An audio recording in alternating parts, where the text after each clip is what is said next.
Richard Prosser. Thank you, Mr Speaker. I rise to speak on this bill on behalf of New Zealand First. New Zealand First opposes this bill, not because we are anti-environment, and not in fact because we disagree with the stated intention of the bill, but simply because we wish to illustrate the fact that the concept behind the bill is a simple nullity. New Zealand First does believe, we do agree, that if we are going to use biofuels at all in New Zealand, then of course they should be sustainable. We don't, however, accept that this can be a possibility, especially if these biofuels are going to be imported. The reason, Mr Speaker, that we hold the concept of biofuels as being unsustainable is multifold. Essentially, it comes down to any biofuels that we use, that we burn in place of fossil fuels, contain carbon.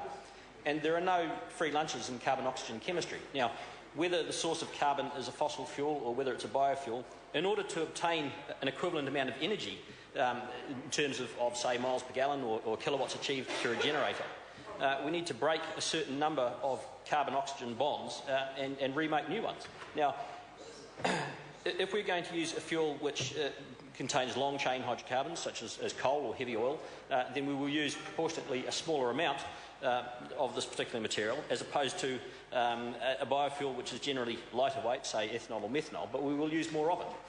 In environmental terms, whether one accepts the concept of a carbon footprint and greenhouse gases or not, we can't get away from the reality that in order to obtain a certain amount of energy, we need to burn a certain amount of carbon, and the source of that carbon is largely irrelevant. Now, if we're going to import biofuels of any sort, be it palm oil or ethanol that somebody else has made, obviously we have to put that fuel on a ship, and that ship has to be made out of steel. And the steel has to be made out of iron ore, which has to be mined somewhere and then refined. And all the energy that goes into producing the steel to make that ship has to be taken into the equation. Also, we have to take into account the fact that that ship is going to run on marine diesel, and these things have to all be included. So even if you look at a source which you can say comes from overseas and is being the fuel itself is being manufactured in a sustainable manner, we need to look at the entire big picture.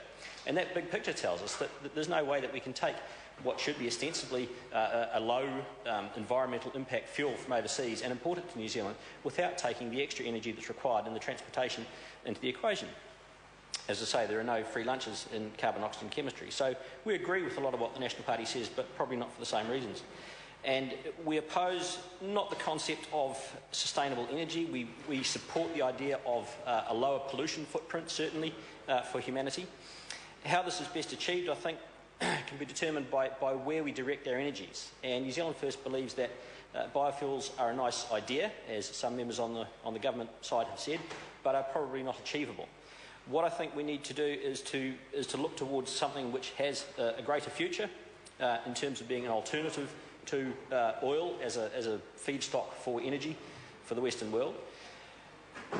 There is a reality that change comes about in terms of human activity and industry quite often for reasons other than economic ones which are given at certain times. The Stone Age, for example, didn't come to an end because we ran out of stone. And the Steam Age didn't come to an end because we ran out of steam. And the Oil Age, Mr Speaker, will not come to an end because we ran out of oil. There is plenty of oil. It exists in different forms. There are economic arguments as to whether certain types of oil are economically extractable or not. As the world price of oil moves upwards, we tend to find that alternative sources of that oil become more economic to recover. We think, Mr Speaker, that by focusing on the idea of biofuels, and as I say, if we're going to use them at all, yes, certainly we agree they should be sustainable. But this bill will focus on the use of biofuels as an alternative to putting energies into finding an alternative to oil itself, which biofuels do not do. There is one source of energy, Mr Speaker, which is capable of replacing oil as a feedstock for humanity's energy requirements, and that's hydrogen. Now, hydrogen at the moment is a long way off, still, because we have to have the extraction technologies perfected, we have to have storage and transportation perfected. But once those technologies are perfected, hydrogen will stand out as a possible replacement for oil. The member on the Labor side mentioned that there are some industrial wastes that we currently produce in New Zealand that can be used to produce biofuels, and that's true. But these wastes are already being used for other purposes. Tallow, for example, is a valuable product that already has a market. Ethanol that's produced from whey by Fonterra is already being used. It's the source for vodka and for RTDs. It's being sold already. It's a useful product. When we look at the proportion of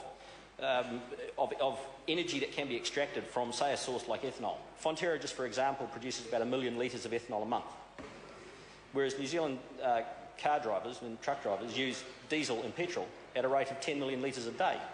So the simple mathematical comparison between what we can produce in ethanol terms from whey and what we need to consume in terms of petrol and diesel means that using a source such as whey to produce ethanol is at best an exercise in tokenism.